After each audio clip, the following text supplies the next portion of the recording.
আসসালামু আলাইকুম সুপ্রিয় শিক্ষার্থী বন্ধুগণ, আজকে আমরা আলোচনা করব তৃতীয় অধ্যায়ের তৃতীয় সৃজনশীল প্রশ্ন নিয়ে। তো ৩ নাম্বার সৃজনশীল প্রশ্নটা কি আছে, এখানে যে ৩টি প্রশ্ন থাকবে এই ৩টি প্রশ্ন আগে শিখে আসি, অর্থাৎ রোগটা কি এটা আগে চিহ্নিতকরণ করি, তারপরে আমরা এই রোগের চিকিৎসা করার চেষ্টা করব। তো রোগ আছে, দেখো প্রারম্ভিক মূলধনের পরিমাণ নির্ণয় করো। তো প্রারম্ভিক মূলধনের পরিমাণ ক নাম্বার প্রশ্নটা বলেছে। তো ক নাম্বার প্রশ্নে প্রারম্ভিক মূলধনের পরিমাণ নির্ণয় করতে বলছে। প্রারম্ভিক মূলধন কি? যে মূলধনগুলো নিয়ে ব্যবসা শুরু করা হয়, অর্থাৎ বছরের শুরুতে যে মূলধন সেগুলোকে প্রারম্ভিক মূলধন বলে। এখন প্রারম্ভিক মূলধন সরাসরি না দেওয়া থাকতে পারে, তাহলে তখন আমরা কিভাবে বের করব? তখন প্রারম্ভিক মোট সম্পদ থেকে প্রারম্ভিক মোট দায় বাদ দিব, বাদ দিলে আমাদের প্রারম্ভিক মূলধন বের হয়ে যাবে। ঠিক আছে, এটা আমরা প্রশ্ন পরে দেখব যে আসলে কি আছে। খ নম্বর প্রশ্ন বলেছে জানুয়ারির ২ তারিখ থেকে ২০ তারিখের লেনদেনগুলো কারণ সহ ডেবিট ক্রেডিট নির্ণয় করো। কারণ সহ ডেবিট ক্রেডিট, তো আমরা ডেবিট ক্রেডিট নির্ণয় করতে পারি, সেটা কারণ সহ বলুক আর যেভাবেই বলুক আমরা ডেবিট ক্রেডিট নির্ণয় করতে পারি, তাই না? সম্পদ বৃদ্ধি পেলে ডেবিট হয়, হ্রাস পেলে ক্রেডিট হয়। তারপরে ব্যয় বৃদ্ধি পেলে ডেবিট হয়, হ্রাস পেলে ক্রেডিট হয়। আয় হ্রাস পেলে ডেবিট হয়, বৃদ্ধি পেলে ক্রেডিট হয়। তারপরে দায় হ্রাস পেলে ডেবিট হয়, বৃদ্ধি পেলে ক্রেডিট হয়। মালিকানা সত্ত্ব বৃদ্ধি পেলে ক্রেডিট হবে, হ্রাস পেলে ডেবিট হবে। ঠিক আছে, এরকম। এরপরে গ নম্বর প্রশ্ন বলেছে ২৫ তারিখে লেনদেন অবলম্বনে ক্রেডিট ভাউচার প্রস্তুত করো। তো ক্রেডিট ভাউচার মানে কি? ক্রেডিট ভাউচার মানে হলো আয়। ঠিক আছে, তো ক্রেডিট ভাউচার হলো আয়। ক্রেডিট ভাউচারের সকল প্রকার আয় লেখা হয় আর ডেবিট ভাউচারের সকল প্রকার ব্যয় লেখা হয়। তাহলে আমরা ডেবিট ভাউচার অনুযায়ী কোন হিসাব লিখি? ব্যয় হিসাব। আর ক্রেডিট ভাউচার অনুযায়ী কোন হিসাব লিখি? আয় হিসাব। ঠিক আছে, তাহলে এই জিনিসগুলো আমরা সমাধান করব কিভাবে? এই যে উপরে যে ঘটনা বা লেনদেন যেগুলো দেওয়া আছে সেই ঘটনা বা লেনদেন অবলম্বনে এই ৩টি প্রশ্নের সমাধান করব। তো দেখি কি বলা আছে। আলম সার্ভিসেস সেন্টার, তাহলে প্রতিষ্ঠানের নাম হলো আলম সার্ভিসেস সেন্টার। ঠিক আছে, সার্ভিসেস সেন্টার দেখেই মনে হচ্ছে যে এখানে সার্ভিস রিলেটেড কোনো কিছু কাজ করে। তাহলে ১লা জানুয়ারি ২০২৫ তারিখে নগদ ৫ লাখ টাকা, নগদ হ্যাঁ, নগদ ৫ লাখ টাকা এবং ৭৫,০০০ টাকার আসবাবপত্র। ঠিক আছে, তাহলে আসবাবপত্র একটা সম্পদ, নগদও একটা সম্পদ, এবং ৫৫,০০০ টাকার ব্যাংক ঋণ নিয়ে একটি কম্পিউটার প্রশিক্ষণ কেন্দ্র শুরু করলেন। তাইলে প্রতিষ্ঠান কি রিলেটেড? কম্পিউটার প্রশিক্ষণ কেন্দ্র। তাইলে প্রশিক্ষণ করে দিয়ে আমরা যে অর্থটা উপার্জন করি সেটিকে আমাদের আয় বলা হবে এখানে। হ্যাঁ, তাহলে কি কি নিয়ে ব্যবসা শুরু করছে? ৩টা জিনিস নিয়ে ব্যবসা শুরু করছে। এক হলো নগদ ৫ লাখ টাকা, ২ হলো ৭৫,০০০ টাকার আসবাবপত্র, ৩ হলো ৫৫,০০০ টাকার ব্যাংক ঋণ। এখন এখানে যদি তোমাকে প্রশ্ন করি, ব্যাংক ঋণ যে নিল, ব্যাংক থেকে যে লোন নিছে ওটাতেও তো টাকা পাইছে, তাইলে ওটাতেও কিন্তু টাকা পাইছে। তার মানে কি নগদ টাকা যে ৫ লাখ নগদ সে নিজে থেকে নিছে, আর ব্যাংক থেকে যে ৫৫,০০০ টাকা লোন নিয়ে আসছে এটা তো তার কি হয়েছে, আরো নগদ ৫৫,০০০ টাকা বৃদ্ধি পাইছে। তার মানে কি নগদ কিন্তু ৫ লাখ আর এই ৫৫ মোট ৫,৫৫,০০০ টাকা হবে।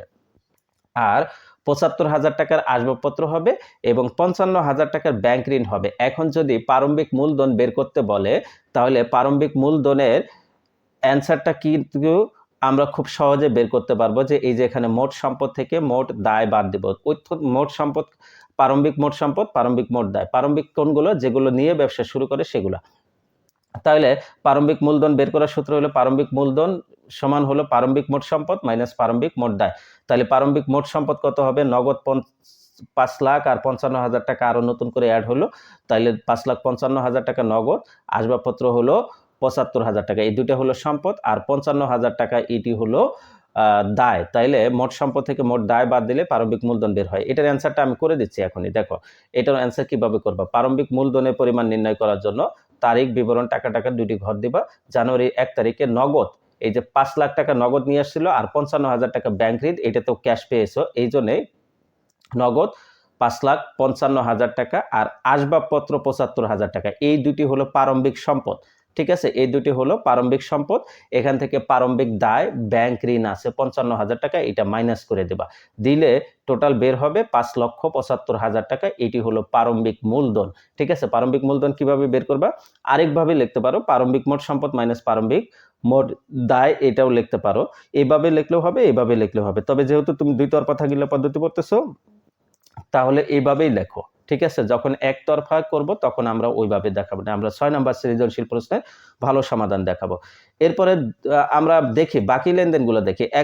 আমরা ক নম্বর প্রশ্নের সমাধান কিন্তু পেরে গেছি। এখন জানুয়ারি 2 তারিখে কি বলা আছে দেখো, অফিস ভাড়া পরিশোধ করা হলো 22,000 টাকা। অফিস ভাড়া একটা ব্যয়, এখানে ব্যয় বৃদ্ধি পেয়েছে। ঠিক আছে, ব্যয় বৃদ্ধি পেলে কি হয়, ডেবিট হয়। আর যেহেতু টাকাটা চলে গেছে, নগদ টাকা চলে গেলে কি হয়, নগদান হিসাব ক্রেডিট হয়। ঠিক আছে, নগদ যেহেতু সম্পদ চলে গেলে হ্রাস পায়, হ্রাস পাইলে কি হয়, ক্রেডিট হয়। তাহলে নগদ টাকা এখানে 22,000 টাকা চলে গেছে, তাহলে ক্রেডিট। আর ভাড়া যেহেতু ব্যয় বৃদ্ধি পাইছে, তাহলে ভাড়া হিসাব ডেবিট, নগদান হিসাব ক্রেডিট হবে। এরপরে জানুয়ারি 10 তারিখে বলা আছে কাগজ ক্রয় করা হলো 5,000 টাকা। তো প্রশিক্ষণের জন্য কাগজ ক্রয়, এগুলো সাধারণত ক্রয় হিসেবেই আসবে, এগুলো পণ্য। ঠিক আছে, এগুলো পণ্য। কম্পিউটার প্রশিক্ষণ ক্ষেত্রে প্রিন্টিং করার জন্য কাগজ লাগে, এগুলো প্রতিনিয়ত লাগে, এগুলো পণ্য। হ্যাঁ, সেবার একটা অংশ, তাহলে এটা পণ্য বলা হবে। তাহলে পণ্য ক্রয় করলে ব্যয় হিসাব হয়, তাহলে ব্যয় হিসাব বৃদ্ধি পেলে ডেবিট হয়, তাহলে ক্রয় হিসাব ডেবিট। আর এখান থেকে যেহেতু নগদ টাকা চলে গেল, এই জন্য নগদান হিসাব ক্রেডিট। এরপরে 12 তারিখে বলা আছে কম্পিউটার মেরামত করা হলো 32,000 টাকা। কম্পিউটার মেরামত করছে, মেরামত একটা ব্যয়। হ্যাঁ, মেরামত একটা ব্যয় বৃদ্ধি পাইছে, তাহলে মেরামত হিসাব ডেবিট। আর নগদ টাকা চলে গেছে, এই জন্য নগদান হিসাব ক্রেডিট। এরপরে জানুয়ারি 20 তারিখে বলা আছে চেকে মজুরি প্রদান করা হলো 8,500 টাকা। চেকে মজুরি প্রদান করা হলো 8,500 টাকা। মজুরি একটা ব্যয়, তাইলে মজুরি প্রদান করেছো। ঠিক আছে, এই মজুরি প্রদান করেছো 8,500 টাকা, তার মানে কি এই 8,500 টাকা ব্যয় বৃদ্ধি পেয়েছে। অপরদিকে তোমার কি হয়েছে, যে এখানে চেকের বিনিময়ে টাকা দিয়েছো, তার মানে তোমার ব্যাংক ব্যালেন্স কমে গেছে। হ্যাঁ, ব্যাংকের ব্যালেন্স কমে গেছে। ব্যাংকও একটা সম্পদ, নগদের মতোই একটা সম্পদ। এখানে যদি কমে যায় তাহলে ক্রেডিট হবে, আর যদি বৃদ্ধি পায় তাহলে ডেবিট হবে। তুমি কাউকে চেক দিয়ে টাকা পরিশোধ করেছো, মানে চেক দিয়ে দিছো, সে তোমার অ্যাকাউন্ট থেকে টাকা উঠাই নেবে, তাহলে তোমার অ্যাকাউন্টে টাকা কমে যাবে, তাহলে ব্যাংক হিসাব কি হবে, ক্রেডিট হবে। তাইলে মজুরি হিসাব ডেবিট, ব্যাংক হিসাব ক্রেডিট, এটা হবে। ঠিক আছে, তাহলে খ নম্বর প্রশ্ন কিন্তু 2 তারিখ থেকে 20 তারিখের লেনদেনগুলো কারণ সহ ডেবিট নির্ণয় করতে বলছিল, আমরা কিন্তু কারণ সহ ডেবিট ক্রেডিট নির্ণয় করে ফেললাম এগুলো। ঠিক আছে, আর 25 তারিখে বলছে বিসিটি ব্যাংক হতে প্রশিক্ষণ ভাতা প্রাপ্তি।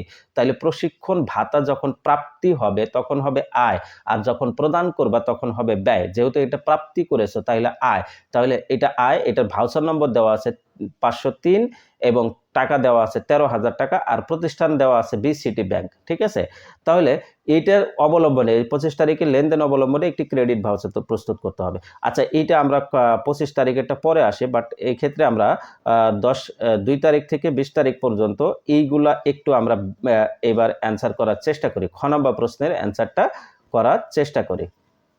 তাইলে খ নম্বর প্রশ্ন প্রথমে কি বলছে, অফিস ভাড়া পরিশোধ করা হলো 22,000 টাকা। তাইলে এটার জন্য ভাড়া হলো একটা ব্যয়, আর নগদ হলো একটা সম্পদ।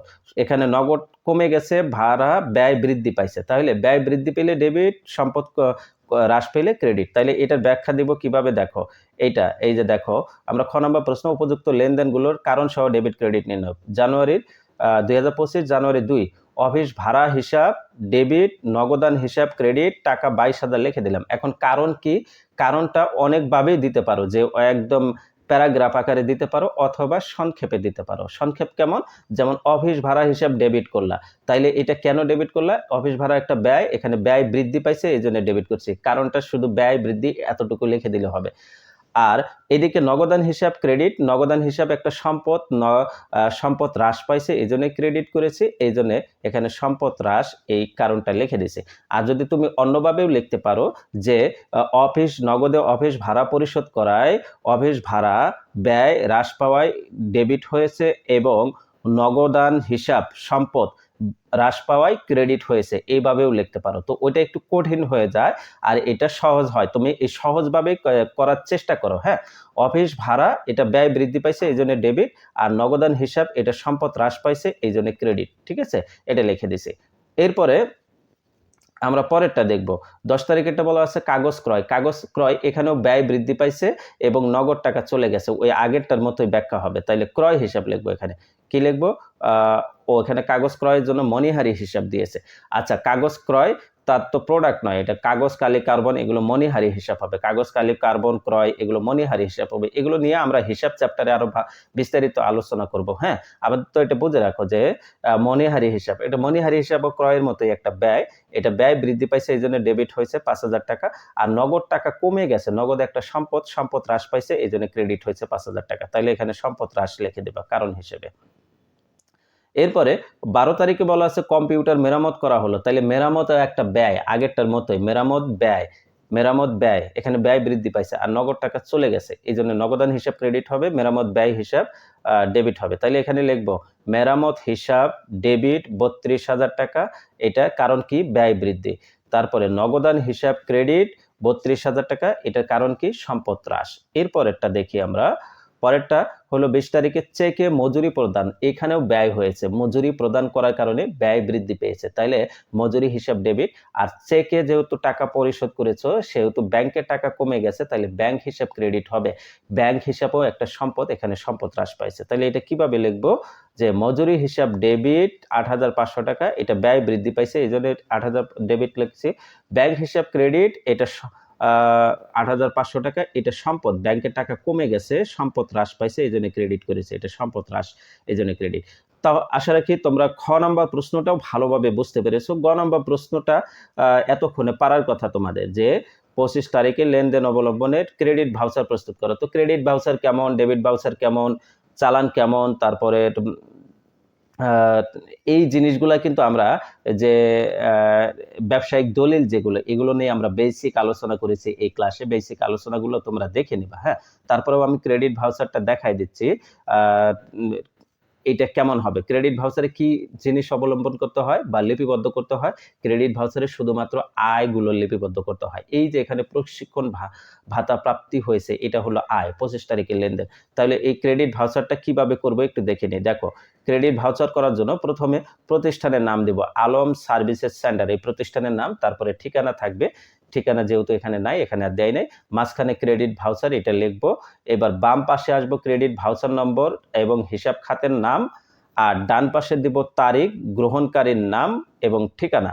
তারিখ, গ্রহণকারীর নাম এবং ঠিকানা, এটা হলো আমাদের এটা গ্রহণকারী হবে না, প্রদানকারীর নাম। হ্যাঁ, প্রদানকারীর নাম, এটা প্রদানকারীর নাম।